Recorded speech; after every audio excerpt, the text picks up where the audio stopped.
Chapter 15. Description of another kind of visions and communications which the Most Holy Mary enjoyed with the holy angels of her guard. Such is the force and efficacy of God's grace and of his love excited in the creature, that it can blot out in it the very images of sin and the earthly nature of man, and form in it a new being and celestial image, whose conversation is in heaven, understanding, loving, and operating, not any more as a creature of earth, but as a being celestial and divine. For the force of love ravishes the heart and soul by which the creature lives, sacrificing and transforming them to that which it loves. This Christian truth, believed by all, understood by the learned, and experienced by the saints, must be conceived as fulfilled in our great Queen and Lady, in so privileged a manner that neither by the example of what was experienced by the saints, nor by the intellect of the angels, can it ever be comprehended or explained. Most Holy Mary, as being the mother of the Word, was mistress of all creation, but being a faithful representation of her only begotten Son, she, in imitation of him, made so little use of creatures of which she was mistress, that none ever used them less than she, for she excluded all that was not absolutely necessary for the service of the Most High, and for the natural life of her most holy Son, and of herself. To this forgetfulness and withdrawal from all earthly things corresponded her intercourse with heaven. This again was proportionate to her dignity of Mother of God and Queen of Heaven, all earthly intercourse being thus transformed into the heavenly. It followed as a natural consequence that the Queen and Mistress of the angels enjoyed singular privileges in regard to the attention paid to her by the heavenly courtiers, her vassals, and she treated and conferred with them in a more exalted manner than all the other human creatures, how holy soever they may be. In the 23rd chapter of the first book, I have said something of the diverse ordinary visions in which the holy angels and seraphim, who were destined and selected for her guard, manifested themselves to our Queen and Mistress. And in the foregoing chapter, I explained in general the manner and form of the divine visions conceded to her, having been careful to keep in mind that in all their wide range and sphere, they were supremely exalted and divine in their nature, their manner, and their effects upon her most holy soul. In this chapter, I will treat of another kind of vision, more singular and privileged still, which the Most High granted to Most Holy Mary, and by which she communicated with and visibly treated with the holy angels of her guard, and with the rest who, in behalf of the Lord, visited her on diverse occasions. This mode of vision and intercourse was of the same kind as that by which each one of the supernal spirits knows the others as they are in themselves, without any other image to move the intellect than the very substance and nature of the angel thus known.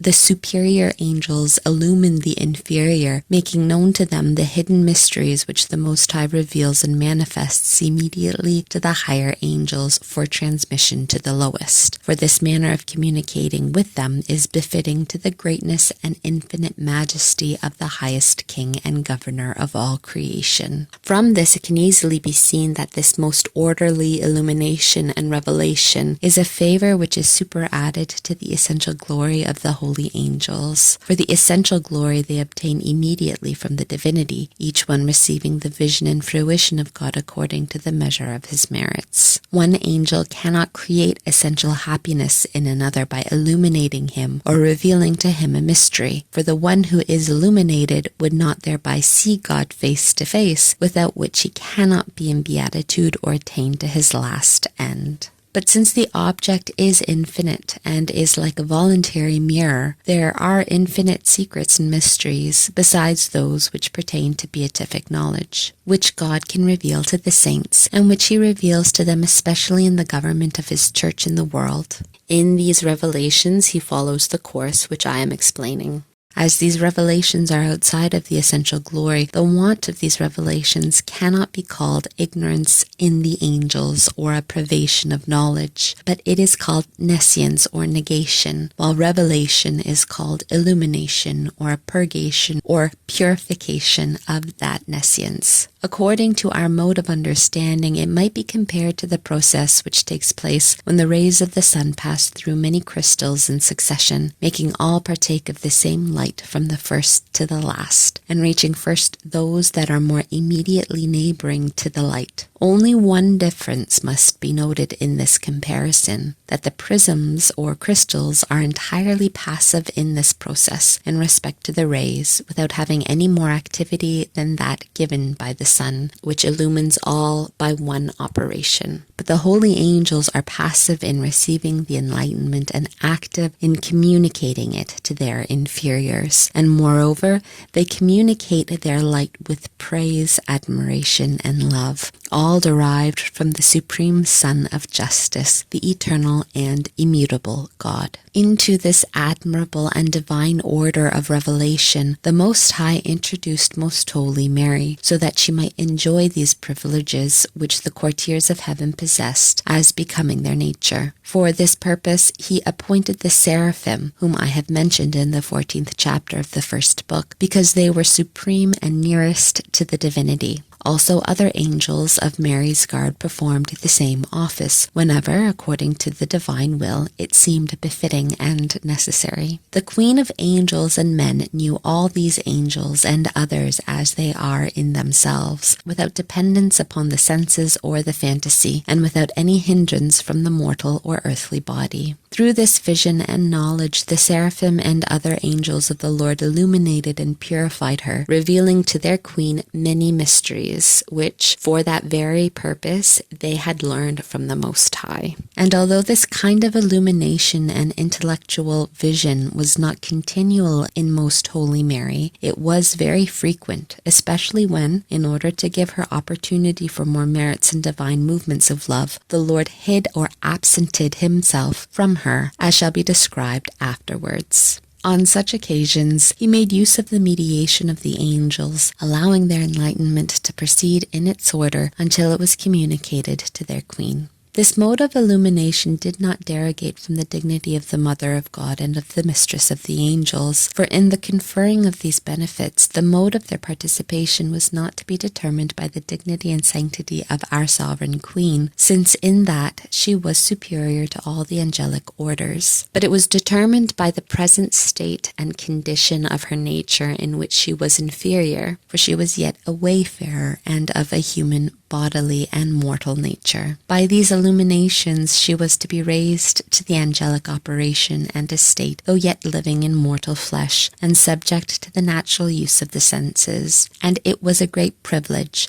yet entirely proper to her sanctity and dignity. I believe that the hand of the Most High has extended this favor to other souls in mortal life, although not so frequently as to his most holy mother, nor with such a plenitude and under such exalted conditions as in her. If many doctors, not without good reason, conceded that St. Paul, Moses, and other saints have enjoyed beatific vision, it is credible that other earthly wayfarers have shared this kind of knowledge of the angelic nature. For this favor is no more than to see intuitively the angelic substance. In regard to clearness, this vision corresponds to the one which I have first mentioned in the foregoing chapter, and in regard to the intellectual qualities it corresponds to, the third mentioned in the same place, although it does not proceed by means of imprinted images. The truth is, this privilege is not ordinary or common, but very rare and extraordinary, and therefore it demands in the soul a great preparation and purity of conscience. It is incompatible with earthly affections, voluntary imperfections, or any leaning towards sin. For in order that the soul may enter into the angelic order, it must lead a life more angelic than human, since if this supernal assimilation and sympathy is wanting, the union of such extremes would imply a monstrous disproportion. With the divine grace, however, the creature, although yet in earthly and corruptible body, can deny itself all that is demanded by its passions and inclinations, die to all visible things, eject from its memory all images of them, and live more in the spirit than in the flesh. And when it arrives at the enjoyment of true peace, tranquility, and quiet of spirit, which cause in it a sweet and loving serenity in the possession of the highest good,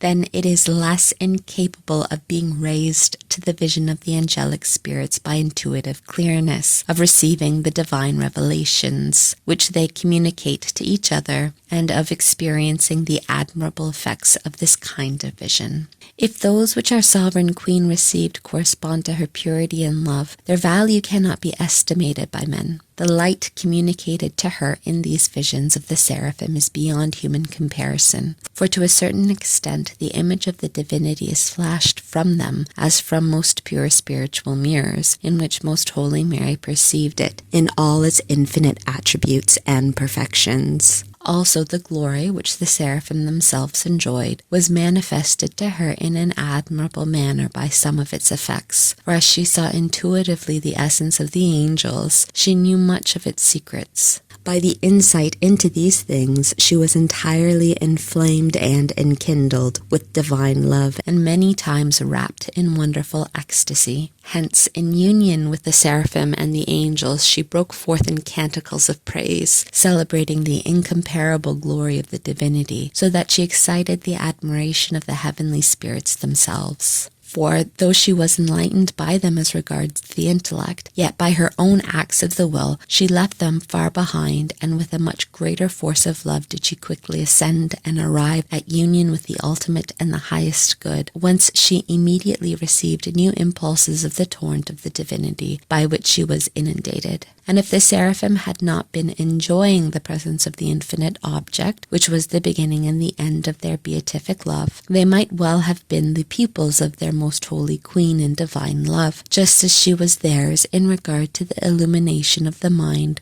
derived from them. Next to the immediate vision of the spiritual and angelic substance, the more inferior intellectual vision of the same by infused species is more common, as we said also of the abstractive vision of the divinity. This kind of vision the Queen of Heaven enjoyed sometimes, but it was not so common with her as the one mentioned, for though in other just souls the privilege of seeing the angels and saints by means of intellectual images is very rare and precious, yet in the Queen of Angels it was not necessary, because she had a more exalted intercourse and knowledge of them. She therefore enjoyed this inferior kind of visions only when the Lord ordained that the angels should hide themselves, and when the more exalted communion with them was to be interrupted for her greater merit and practice in virtue. In such times she saw them by intellectual or imaginary species, as mentioned in the foregoing chapter. Divine effects are produced in other souls by these visions of angels through intellectual images, for these celestial beings become known to the mind in their quality as executors and ambassadors of the Supreme King, and with them the soul holds sweet colloquy concerning the Lord and concerning all celestial and heavenly things. The whole soul is illumined, taught, directed, and governed, led on and urged onward in its ascent to the perfect union of divine love, and in its efforts to practice that which is the most consummate, refined, and holy in spiritual life.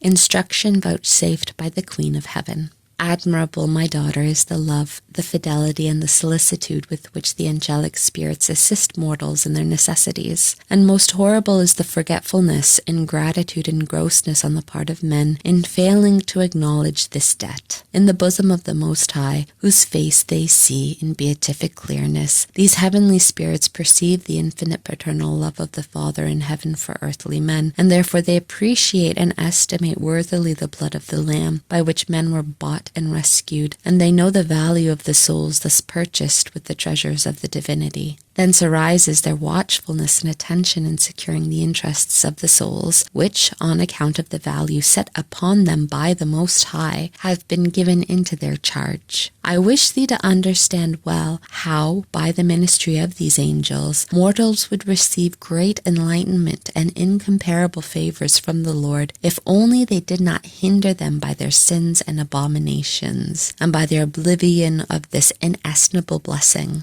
But as they block up the way which God in his ineffable providence has opened up for conducting them to eternal felicity, the greater part of them damn themselves, whereas with the protection of the angels and with a proper estimate of his blessing, they could save themselves. O my dearest daughter, since many men are so indifferent in attending to the paternal works of my Son and Lord, I seek in thee a special gratitude for this blessing. Since he has dealt with thee liberally in his appointment of angels for thy guard, be attentive to their intercourse and listen to their injunctions with reverence. Give thyself over to their guidance. Honor them as the ambassadors of the Most High. Seek their favor in order that, having been cleansed of thy sins and freed from imperfection, inflamed with divine love, thou mayest become so spiritualized as to be fit to treat with them as their companion in the participation of the divine illuminations. These he will not withhold from thee,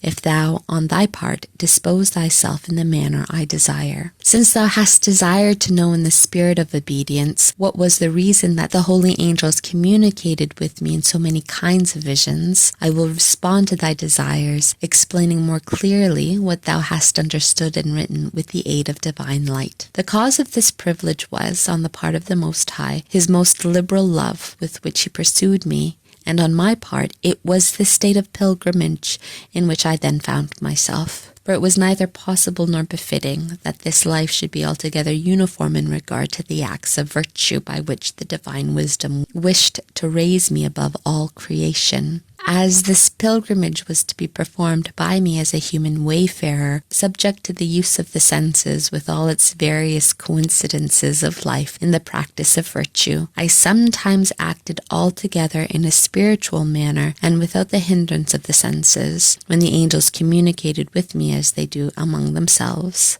At other times it was necessary for me to suffer, and to be afflicted in the lower part of my soul, or in my sensitive faculties. At other times, again, I suffered want, loneliness, and interior dereliction. According to the vicissitudes of these different effects and conditions, I received the favors and the visits of the holy angels. Many times then did I speak to them by intelligence, at others in imaginary species, at others in corporeal and sensible vision, according as my state and necessities demanded, and the Most High ordained. By all these means my faculties and senses were illumined and sanctified through the divine influences and blessings, in order that I might experience in reality all these operations, and through all of them receive the influx of supernatural grace. But in regard to these favors, my dearest daughter, I wish thee to remember that, although God acted with such magnificent mercy toward me, he nevertheless followed his intention of conferring them upon me so lavishly, not only because of my dignity as his mother, but because he took into account my cooperation and disposition, by which I concurred with his graces on my part. I withdrew all my faculties and senses from intercourse with created things, and rejecting all that was merely sensible and created, turned to the highest good, and centered all the powers of my will on his holy love. In this disposition of my soul, I sanctified all my faculties by cooperation with these favors, visions, and illuminations, having evacuated them of all human and terrestrial pleasures. So great was the reward of my works in mortal flesh, that thou canst not understand it, nor describe it with mortal tongue. The liberality of the highest at once makes an advance payment of the blessings in this life, as a pledge of those he has reserved for the eternal. And although the powerful arm of God by these means wished to prepare me worthily from my conception for the incarnation of the Word in my womb, and to sanctify and form my faculties and senses for the intercourse and communication with my Son, nevertheless, if other souls would dispose themselves in imitation of me, living not according to the flesh but according to the Spirit, free and untouched by the earthly contagion, the Most High would show his fidelity to these souls as well, and would not deny them his blessings and favors according to the equity of his divine providence.